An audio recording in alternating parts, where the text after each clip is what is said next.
Hello, everybody. Welcome to Duo Planet, the YouTube channel where we talk all things media, and to a very, very special podcast episode of the ScreenSphere Awards, as it's being called, by Jordan, who is also here. Say hello. Hey, everybody. Yeah, I came up with the name the ScreenSphere Awards because I wanted to give instead of just Duo Planet Media Awards, I wanted to come up with something cool, something that would fit, and that's where that came from.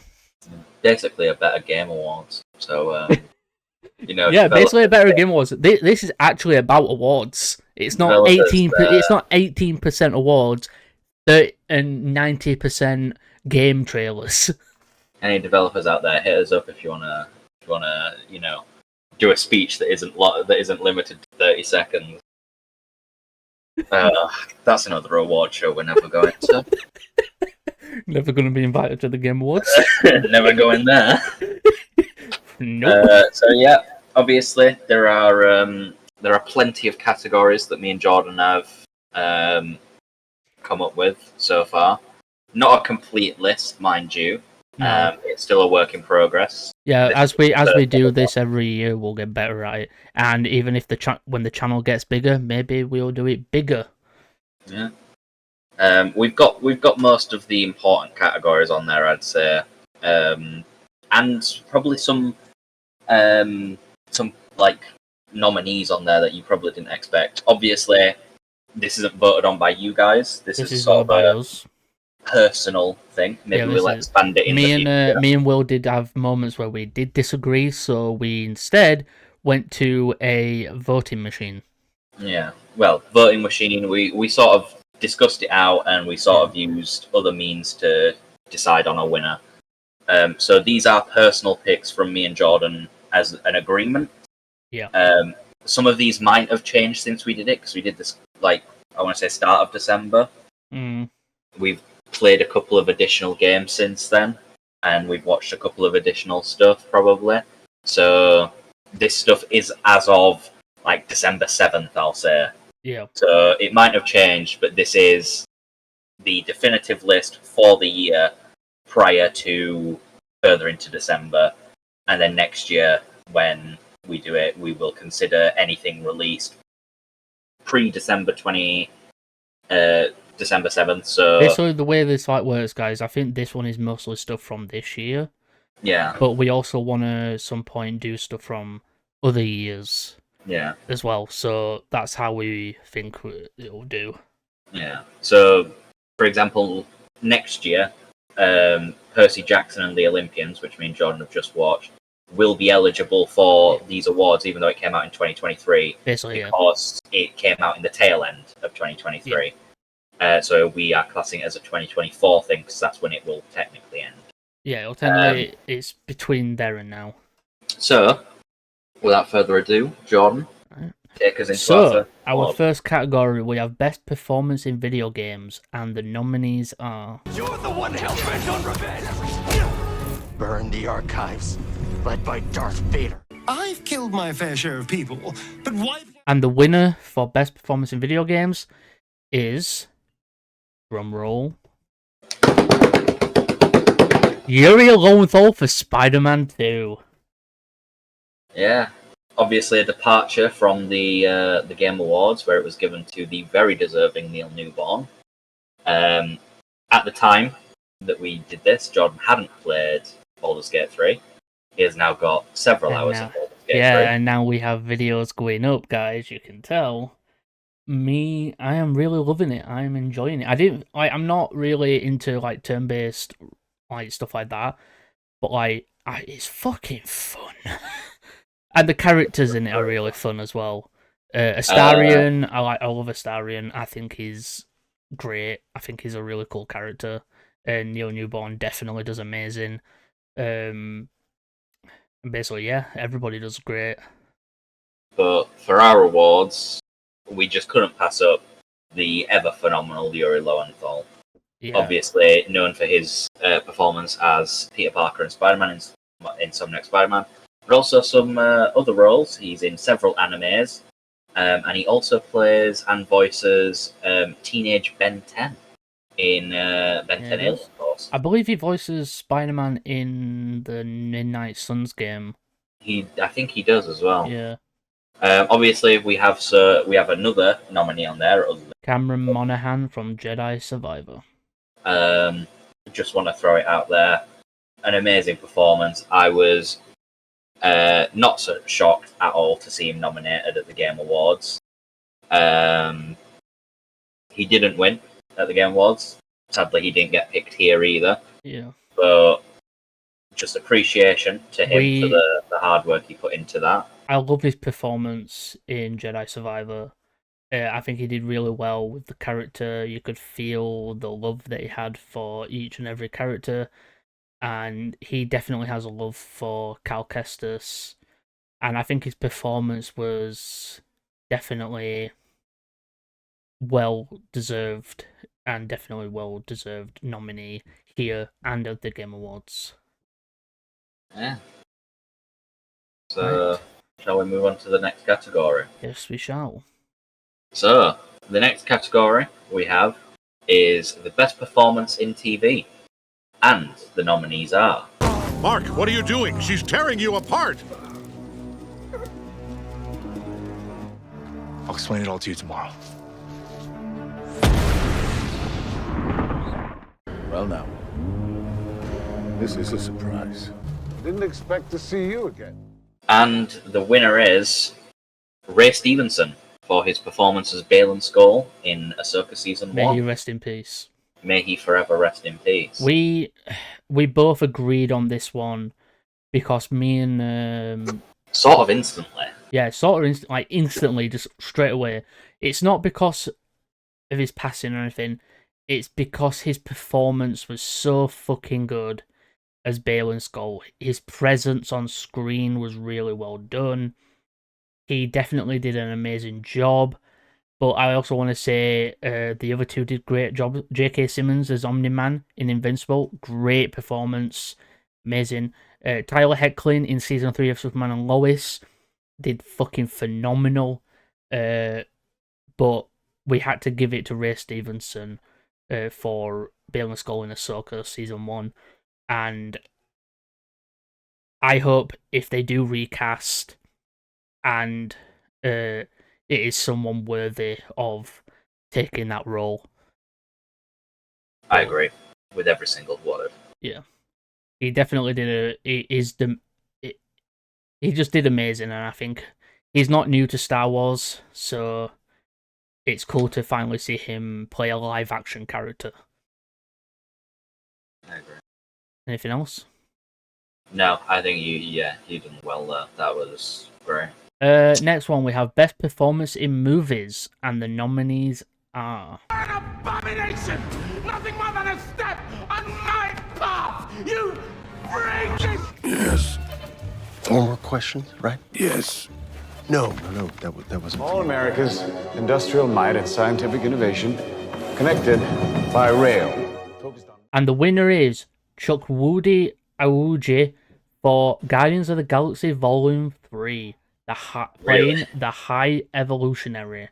Really glad that you had to say this one, because I was not about to try to pronounce this name. Yeah, sorry guys, if I said that wrong, I am so sorry. We went back and forth trying to figure out how to pronounce. I had to fucking Google it. I had to Google and watch a video of how you pronounce it. However, I will say that this was probably one of the best performances I've ever seen in a movie. Somehow he had captivated the entirety of the High Evolutionary's personality into this magnificent performance that made me feel simultaneously threatened, awed, and somewhat sad for the character at how desperate he seemed to be. Obviously, we have some others on there. Cillian Murphy for Oppenheimer, one of the biggest movies of the year. Chris Pine for Dungeons and Dragons: Honor Among Thieves. It's sort of a wild card out there. Definitely, but it was well deserved. It was a really good performance. He did amazing in that role, and Dungeons and Dragons: Honor Among Thieves is such a good film, and I really hope they do a sequel. Same. I really do, because we could use a lot more like that. So, yep, next one. So the next category is Best Soundtrack, and the nominees are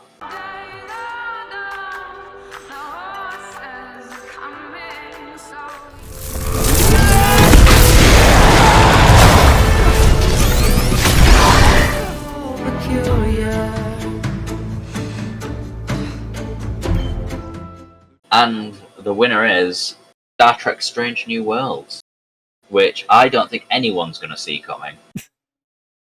Right, but guys, we want to say that this is a very, very personal one. It really fucking is. This is going up against Marvel, Spider-Man 2, and Guardians of the Galaxy. Guardians of the Galaxy has amazing music, right? Very classic music and things like that. Spider-Man 2 video game definitely does as well. But Star Trek Strange New Worlds, for the title screen music's fucking phenomenal. But the fucking musical episode. There was just something about it. I still listen to the songs to this day. It was fucking phenomenal and it looked amazing. Yeah, I remember me and Will watching that and we laughed all the way through. It was fucking great. Laughed, awe-inspired. Yeah. All of it. All of the emotions. Next category, we have Best Trailers from this year. We have Best Trailer nominees are... Bloods are not safe in the world. Everything has been training for what's still ahead of you.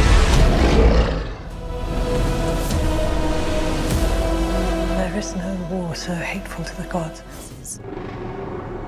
Who builds your monuments? Who tongues your taint? And the winner is The Boys Season 4. Yeah. I think this is a no-brainer. The Boys is probably one of the most anticipated shows. Season 4 is the latest one, isn't it? Season 4, yeah. I'm confused here. But yeah, Season 5 to come soon. Obviously, House of the Dragon Season 2 is another show that me and Jordan have both watched together. Great show, really excited for it. Percy Jackson and the Olympians, we're now watching it. First 2 episodes are out as of recording this Media Awards. It's great. We basically so far. based this off the excitement we had for the show. Back when this document was made. Yeah, back when this was made, the excitement and stuff like that. So that's what this came from. But I definitely think The Boys was probably the best put together trailer. Yeah. However, I will say that the Riptide trailer for Percy Jackson and the Olympians very narrowly misses the mark because the song alone, the slow reverbed version of Riptide, I wish it was on Spotify. Yeah, I like when trailers or even like other movies put different versions of songs in them because it gives you another feeling of it. Next. So the next category is Best Indie Game, and the nominees are... What? Mission Mutators, which means each mission may present deadly new surprises.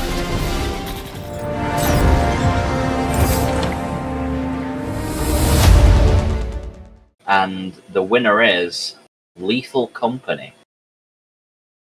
Doesn't surprise anyone. We've done a few videos on it. Made by a single developer. And I must say that whomever you are, thank you very much for making this amazing game. Well done. Well fucking done. Obviously, it's up there with Starship Troopers, Extermination, and Forever Skies. I don't actually know much about those games. It was sort of a slam dunk for Lethal Company in this regard for us. Starship Troopers Extermination is based on, obviously, the Starship Troopers movies. and it's basically a first-person shooter where you're in a team of people. It's also online where you're in a team of people, and you've got to fight the bug monsters. Basically, who knows if people want, maybe I'll buy it. Maybe John will buy it. Maybe we'll get shit scared about alien. Oi, Starship Troopers. I don't know what it is about that film, but that film scares the shit out of me. Have you ever watched it? I have, yeah. I think it's the fact. It's the fact that there's a monster, there's a creature that sucks brains. The arachnid, the fact that they call them like arachnids, and they've got like they walk around like spiders, but they're on 4 legs instead of 8. It's horrifying. Hate it. I hate Lethal Company, however, also hate it. But also love it at the same time. Yeah, the fucking giant spiders. There's giant spiders. A giant Slenderman-looking guy. Now. There's also a mask. There's so many different things that can happen in that game, and it's so funny to be halfway across the facility, and then to all of a sudden just hear your friends' muffled screams as they run away from something. Yeah, we've had many moments where someone's died. If we've had a teleporter, Will's like teleported our body back to ship and looks at it and goes, they're dead. My reaction every time is when I'm just flicking through the cameras, if I see someone not moving for like 3 seconds, I just hit the button. And if I turn around and they're dead, my reaction's just, unfortunate. Very unfortunate. Right, so guys, the next portion of this is a in memoriam for people who have passed this year, and we're just gonna do a little time-lapse thing of pictures of them and some stuff they've been in. So maybe some clips of their characters as well. Just a little short thing to say rest in peace. So we will be right back. That I and my dear wife are giving this little party. Young sir, you're most welcome, even if you are selling something. Thank you, sir. What do you suggest, Minerva? Put an end to it. Don't let Potter compete. For listening in the other room. And I gotta sit across from him. Okay. Al. Yeah. I never told you this, but I've seen you. What? It's a quarter. Come on. I need your help. Let me find one last time. Holding it down! Is this something you could share with the rest of us, Amazing Larry? No. Why? What's the significance? To the pain as he did. You are loved, and you are not alone. And the sun will come up tomorrow. We built our home under the protection of the Traveler. When our enemies attacked, we built a wall that stood for centuries. I'm Mantis.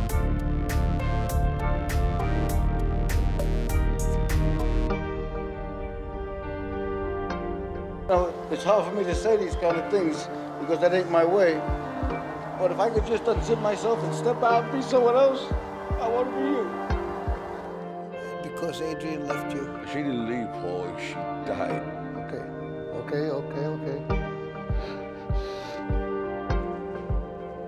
No, not at all.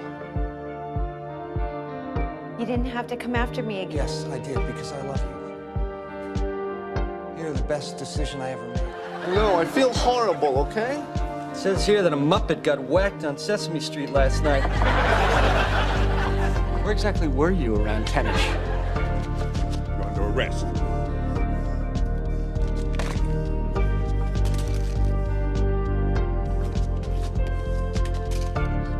Didn't expect to see you again. Disappointed? No. However, I can't allow you to interfere. Good, so then you'll build the sensor for us. We'll tie that to the... I'm afraid I can't. What? See, I'm getting married.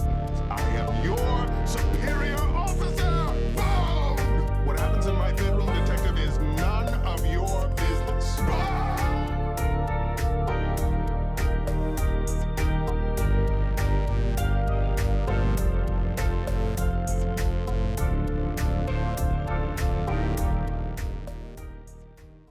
Right, we're back, guys. Rest in peace to all of those people we have lost over the year, and you'll surely be missed. Next category, we have best VFX. We have next category, we have best VFX, and the nominees are.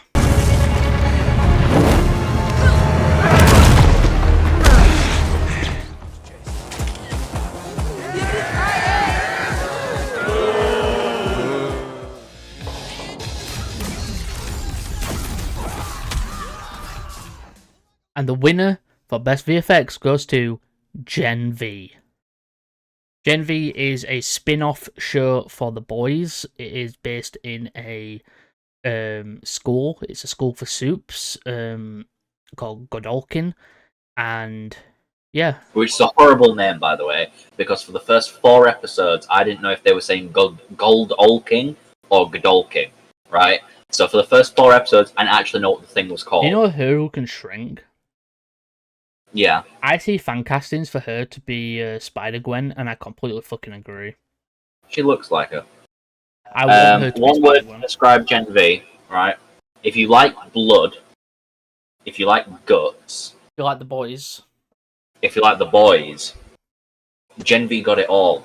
But most importantly, Gen V got that VFX on point. It was fucking amazing. A lot of practical effects, a lot of CGI, a lot of other things like that. You can't convince me that Anthony Starr can't fly. You can't convince me otherwise. That's not fake. That's not VFX. That man's flying. So well done. I like how he showed up at the end.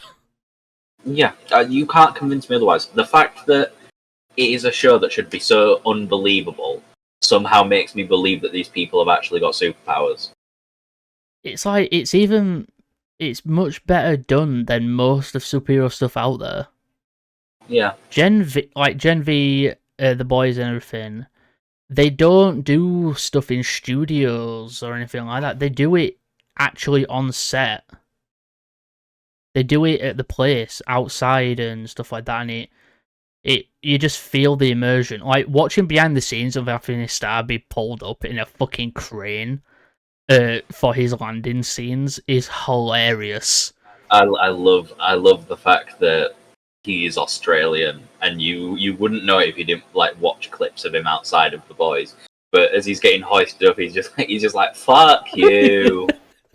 He's getting lifted. He's like fuck off. Yeah, because he fucking hates it. He hates it every time. And I love how guys, I think the best thing that the boys universe has done is show how fucking despicable Homelander is. For the thing is, they've done something different. Well, Homelander's supposed to be this big bulky dude in it, but we saw Anthony Starr as him out of clothes, and he's not actually that bulky. And they actually did that for a reason. Well, the reason was because Anthony Starr didn't want to constantly bulk up completely every time. So instead, they had it be that his suit was adding bulk to him, but really he wasn't. Which is a really cool way of doing it. But yeah, Gen V for the VFX, fucking phenomenal. Next category. The next category we have is Best Upcoming Project, and the nominees are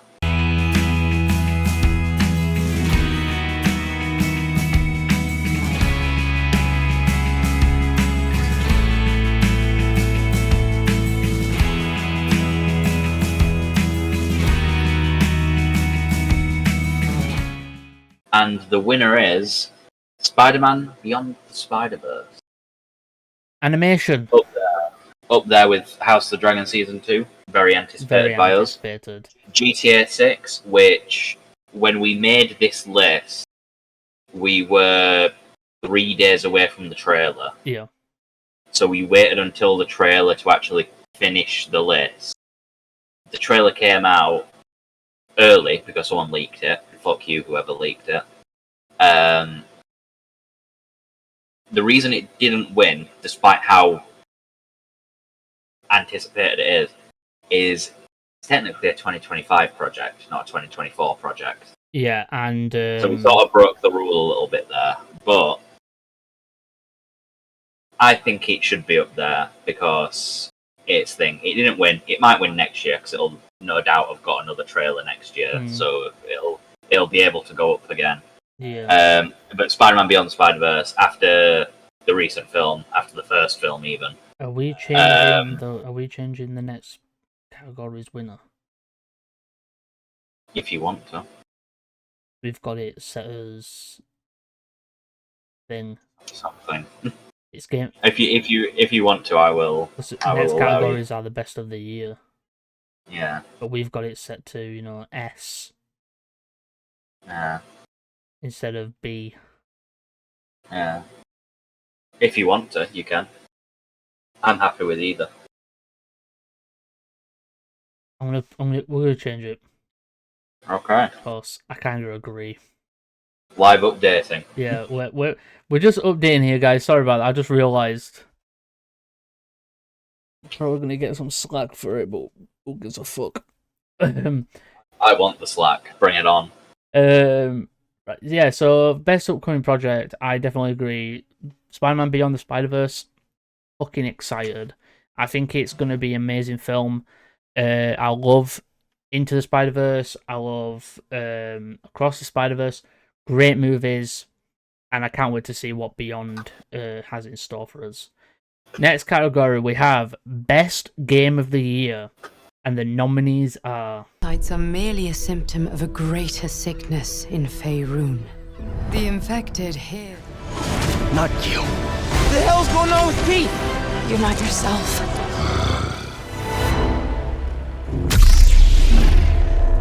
A Jedi. And the winner for Best Game of the Year is Baldur's Gate 3. There it is. Guys, we did have it at Spider-Man, right? But we've just live changed it. I was okay with either, but I kind of agree with the Game Awards. Yeah, and why shouldn't you? The passion and the amount of firstly, the development cycle of Baldur's Gate 3 is one of the most impressive things I've ever seen. I've had a lot of fun with Baldur's Gate.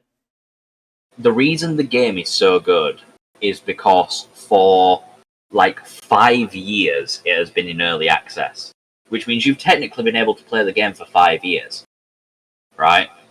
But what was happening is the developers were getting live feedback from players onto how the game felt to play. I have seen... By the way, do you know that person I showed you a video of who did actually talk about Game Awards? Yeah. Who? Which one were it now? It's the guy who had a stormtrooper in the background. Yeah. He was streaming Baldur's Gate on TikTok earlier.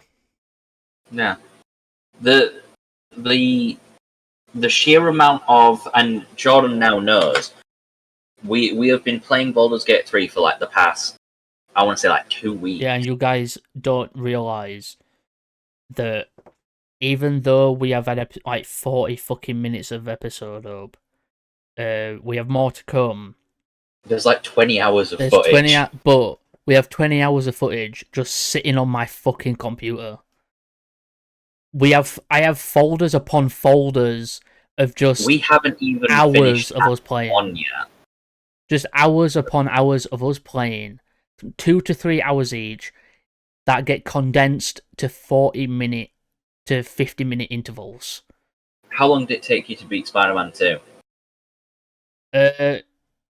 On stream, it took, I think, a few weeks because I did have breaks and stuff like in between. I had other things going on. But on my own, on my own solo save, it took about 20 hours. I think I was around 18 hours. I think I played it every day. I played it for every day, 12 hours at a time. So I had breaks in between. I had breaks in between, so I think I finished it within like 2 to 3 days. Jedi Survivor, I finished it. But the way that I'm saying that is basically because I did side stuff as well afterwards. I did all the side shit after. I finished Jedi Survivor in like 2 days. I think for me, with Jedi Survivor, I streamed it. I don't think I had a solo. Oh no, I did have a solo save. So I was like playing on my own. So on streams, Jedi Survivor took about probably same amount as Spider-Man did, but a bit less because I was constantly streaming. And then now think about on my own, it took like a few days. Baldur's Gate 3.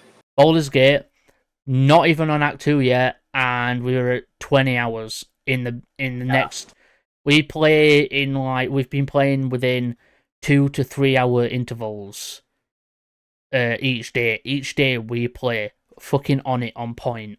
We start at like 5 or 6 o'clock and finish at 10.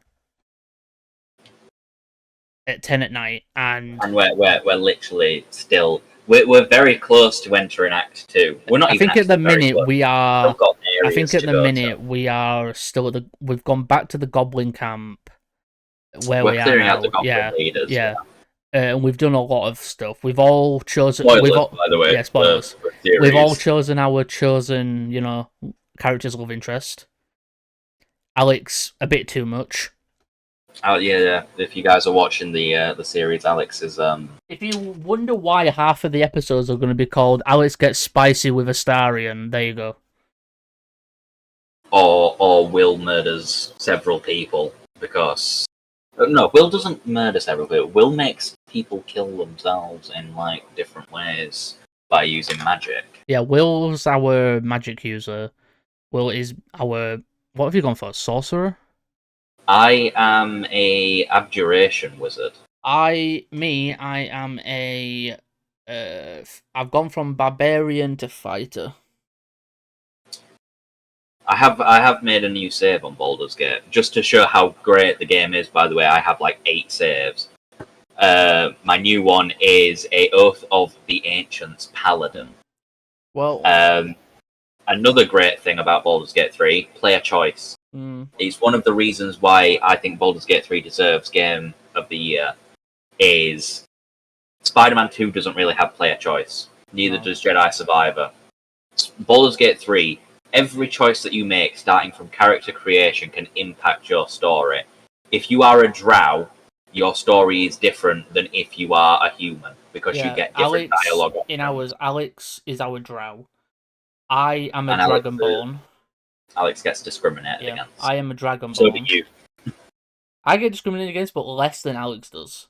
Yeah. You. And I'm a high half elf, which means everyone loves me. And my character's getting it on with Karlach. Except the people that I fight alongside. But player choice is one of the biggest things in gaming. Yeah, really. And choices should matter in a game. Yeah. And Baldur's Gate 3 allows that. Really, Spider-Man is a story-driven game and it's basically a playable movie. Is the way I see it. Baldur's Gate is more of you make the decision, you have to live with it. There, fuck you, goodbye. Yeah, unless you resave and you're a scum. Yeah. And then stuff like that, you have to basically just make all your decisions yourself and see where it goes. Yeah. And if you're a paladin and you break your oath, which Will was originally, you lose your power. Our first episode, guys, is on a different save. Our first episode, we all was... That was us testing the water. That was us testing the water. We all... Me and Alex sticked with what we were. Will changed. Yeah. Well, you changed as well. You went from rogue to barbarian. Oh, yeah, I did. Yeah. I went from paladin to storm sorcerer, and now I've swapped to abjuration wizard. Yeah. So, right. Very good game. Very big game. Category. Next category. Best TV show of 2023. And the nominees are... In the past and the present. Hello? If what I saw is true... I'm not going back to the fucking woods! There's some weird shit going on. I got to finish my training. I walked away from him, just like I walked away from Sabine. And the winner is Loki, season 2. We phenomenal. Fucking amazing. And it's the only sequel series on the list. Because Gen V season 1, Ahsoka season 1. Loki, just fucking wow. What a season it was. But I'm wondering where things are gonna go because of the whole Jonathan Majors stuff, which we won't get into. How that's gonna work out, Marvel will probably figure something out and do something. But yeah, I think Loki season 2 definitely deserves this win. Loki does indeed deserve this win. It is by far one of the most gripping seasons I have ever watched. Gen V, similar boat, slightly worsened because of the focus on the school rather than the superhuman aspect. The sort of subplot of finding a virus to kill Supes, while interesting, I feel like was more of a The Boys sort of thing. Well, I feel like Gen V was doing it so that Gen V has the problem of it feels like a prologue or like an in-between season for boys. It is. That's basically what it is. But I like it. I like the idea of it. I think it's cool, interesting. I think the whole like virus thing is basically to have Butcher find it. Butcher's gonna find that virus, and he's probably gonna want to use it. Ahsoka being on there, obviously we had the return of Hayden Christensen again as Anakin in one of the best episodes And of we Star saw Wars live action fucking Rex, finally. But Loki season 2, especially the ending where Loki becomes the god of stories and makes Yggdrasil. Spoilers if you haven't seen it. Fantastic. He basically makes Yggdrasil of the multiverse. That's basically what that is. It's Yggdrasil of the multiverse. And now our final category. Our final category is Best Movie of 2023. And the nominees are... Where we came from.